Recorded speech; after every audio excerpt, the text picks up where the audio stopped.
I'm Jamie Seeker, and this is What It Takes. Each episode, I sit down with real business owners to talk about their journey, the wins, the challenges, and everything in between. Let's dive in. Hey friends, welcome back to What It Takes. Today's guest is someone who knows a thing or two about turning bold ideas into big headlines. I'm super excited to welcome Bryce North, the founder and CEO of Don't Be a Little Pitch, a company based out of Manila. And yes, you heard that. He is building a global brand from Southeast Asia and doing it with serious flair. Now, Bryce isn't your average founder. He's a serial entrepreneur. He's taken products to over 40 countries, landed offers on Canada's Dragon Den, and has raised over $600,000 through crowdfunding. But beyond the headlines, he's a master at something a lot of startups struggle with, and that's getting attention. Bryce has built his career by telling the right stories at the right time to the right people. He's been featured in major media, spoken on international stages, and helped other entrepreneurs to do the same. So, if you've ever wondered how to get your startup seen, heard, and trusted, this one's for you. Welcome, Bryce, to the show.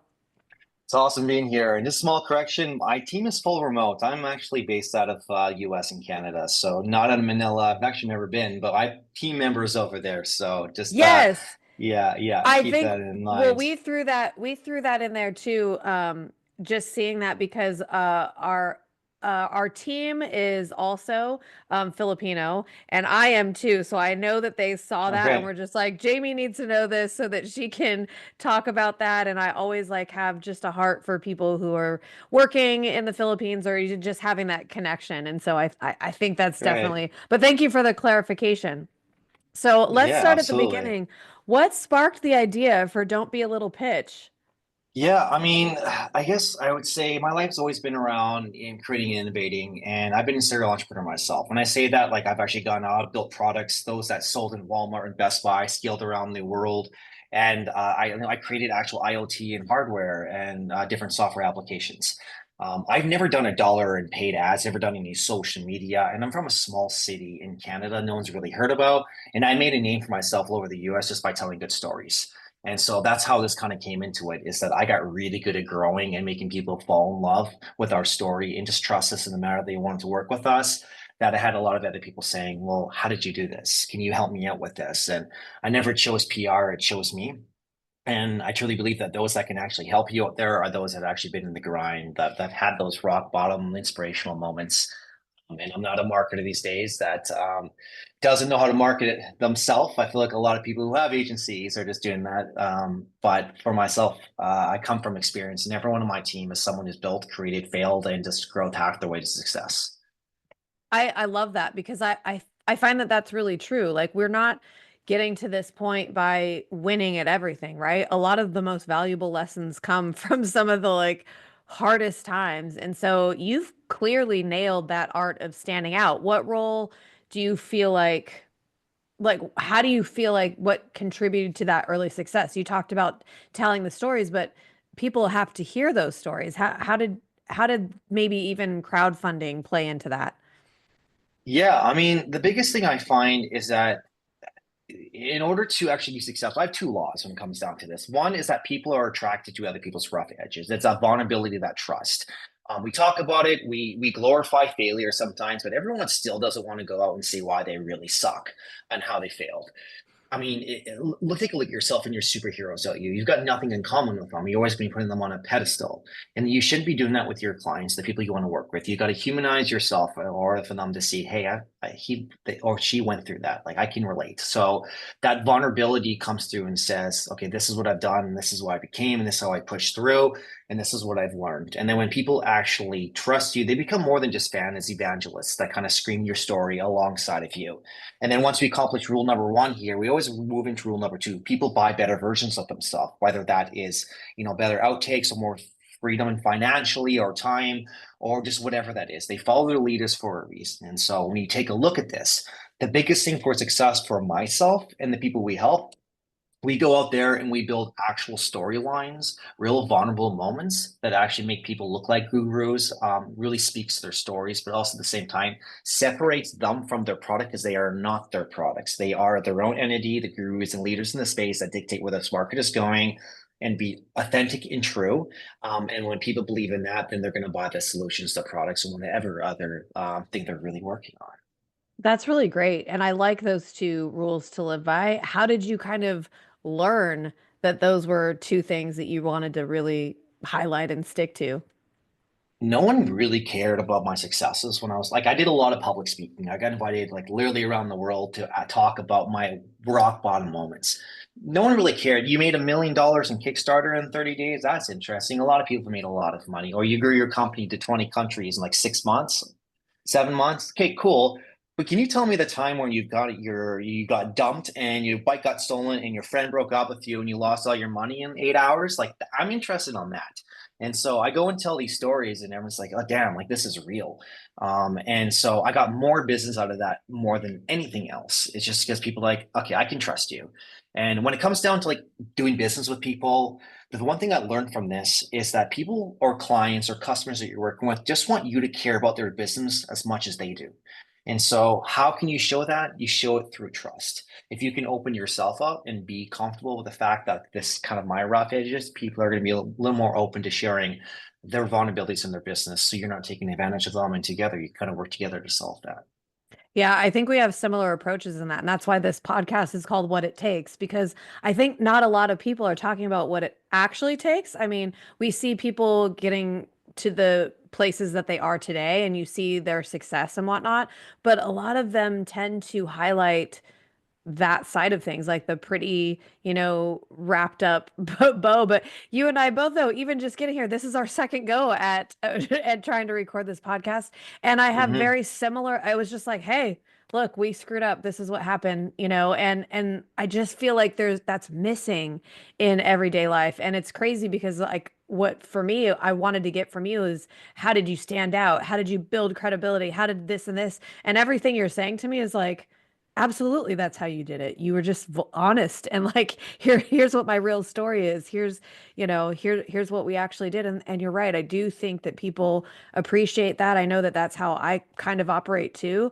And I find that I've never really thought about a process to intentionally do it this way. So I'm really interested in like you now having all these systems and everything.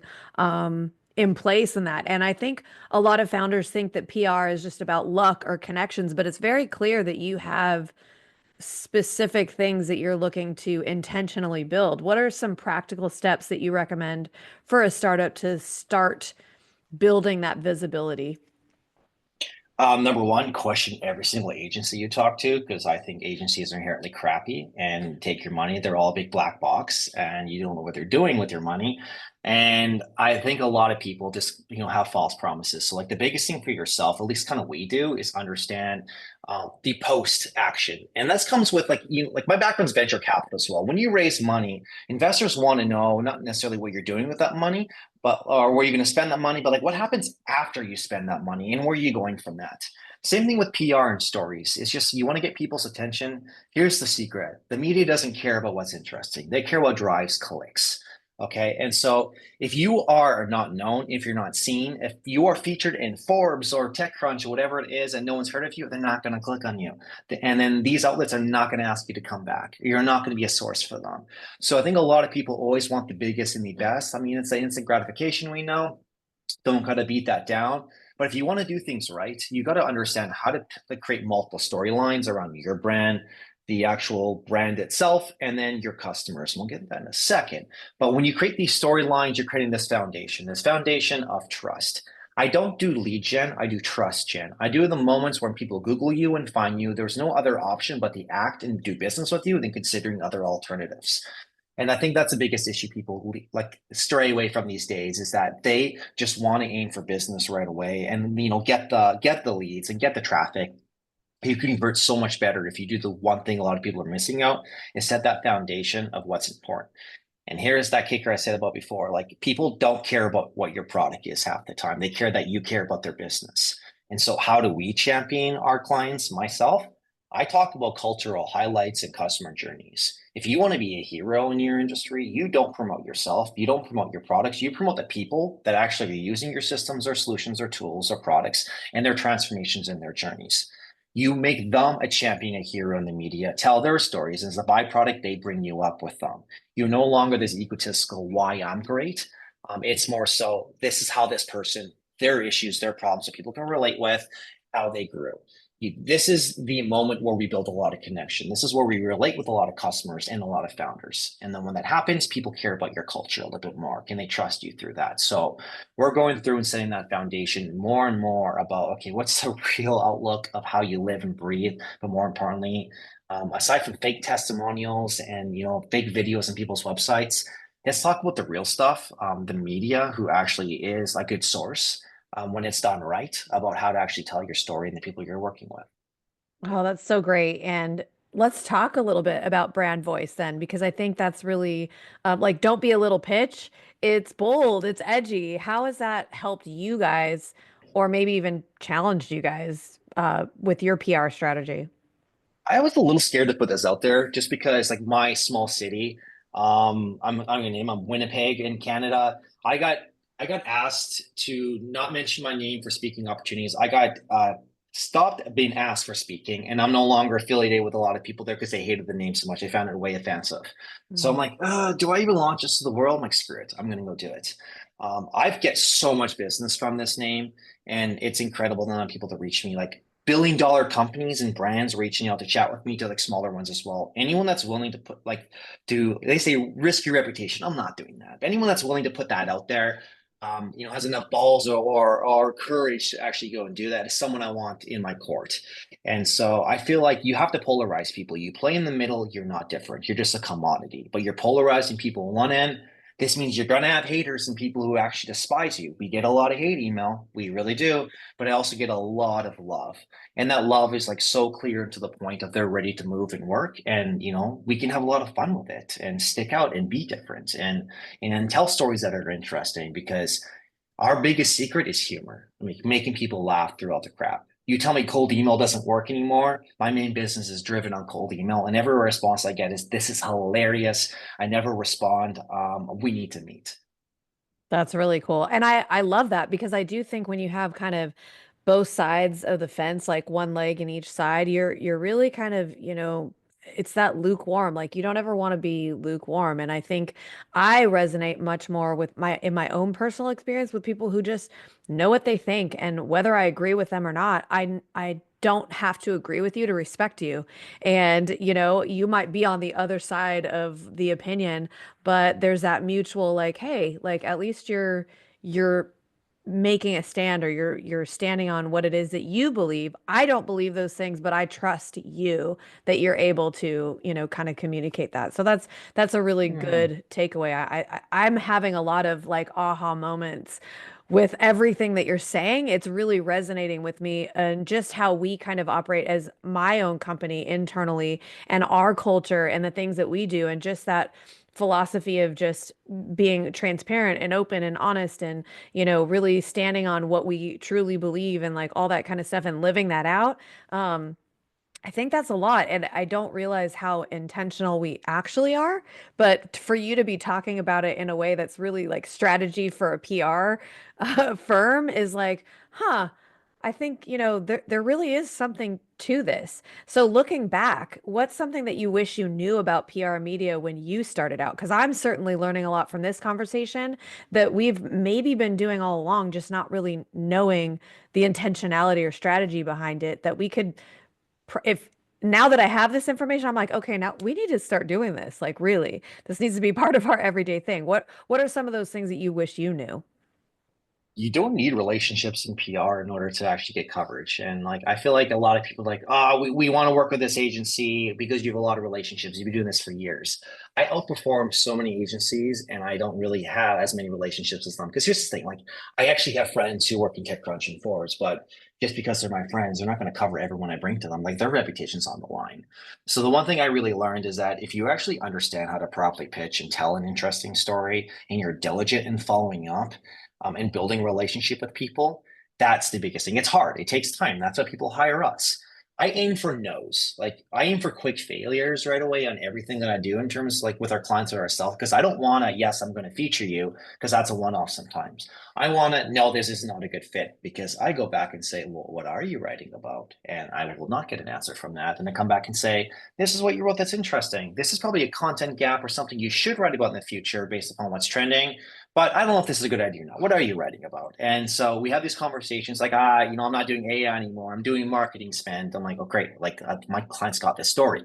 And so you become not just a moment of luck and timing to fit into their stories, you become a source of information and cultural trends and trends for their industry that they're leaning on. I aim for those relationships in terms of, hey, can I pick your brain on what we should write about? You seem to know exactly what's going on, other than timing's perfect. I got a story coming up that's going to cover this. You guys would be a great listicle, number 101 on the list. Like, I don't like that stuff. So, biggest thing I learned is like anyone who's launching a product, go talk to your customers, go listen to the market. What you think your customers want, what I think, what all the professionals think are inherently one of us is just less wrong than the other. Who people actually know are the clients themselves. So, same with the media, they know what's trending. Talk to them, be a friend. Don't just try to sell them. That's great. And before we wrap up, we always ask this one final question. It's the heart of the show. In your experience, what does it really take to be a business owner? I think you gotta ask yourself, what would you do if you weren't afraid? And Oh, I that's think so that's good. like on like that's the biggest thing out here because everything we do just and everything we act on we hold back and it's not necessarily because we're scared of failing, but how do people perceive us? Like that is what always hold us back. So once you figure out that post you put out there, that story, the worst case scenario is nothing happens. No one's going to attack you. Nothing's going to happen. That's the worst case. So ask yourself that question. And if you can kind of live through that and be a little more fearless and just say, screw it. I'm going to like just throw it out there and do it. And then screw up to the point where I'm making people a little bit angry. Only goodness comes from that. I love that, but a lot of us are afraid to step out and rock the boat and make people angry. You know, Do you want to it's win or hard. It's a not? hard thing to do. I think it's a hard thing to do, and I love that approach of what would you do if you weren't afraid? That's a really big barrier, and it sounds so simple, but it's so hard. And a lot of times, people spend their whole career not even getting to be able to make decisions like that. So. That's great stuff. Bryce, I love your approach. It's bold, it's intentional, and honestly, like really super refreshing. You've shown us that good PR isn't just about like flashy headlines or, a cool name of your company. It's about actually like owning your story and putting it in front of the right people. And I think that can be really scary for business owners or for anybody, any individual really, just to be truly open and authentic and being willing to tell the story. So, thank you so much for sharing that journey, your mindset, and your strategy with us today. I have a lot of key takeaways. For those tuning in, be sure to check out Don't Be a Little Pitch. Where can people find you if they're looking for you? Go to our website. I mean, it's pretty easy to Google us. Not a lot of people have that name, but Yeah. Instagram, LinkedIn, I mean, we're kind of all over the place. So go find a story you like it, follow us, and and see if we can help you follow your dreams. Yeah, and we can put all that stuff in our show notes as well. So whether you're looking to sharpen your brand, make your mark in the media, this is where you want to be. We'll catch you next time on What It Takes. Thanks so much, Bryce. Thanks for having me. Would you or someone you know like to be featured on this podcast? Our applications are now open. Apply today at seekersolution.com and click on the podcast link to get started.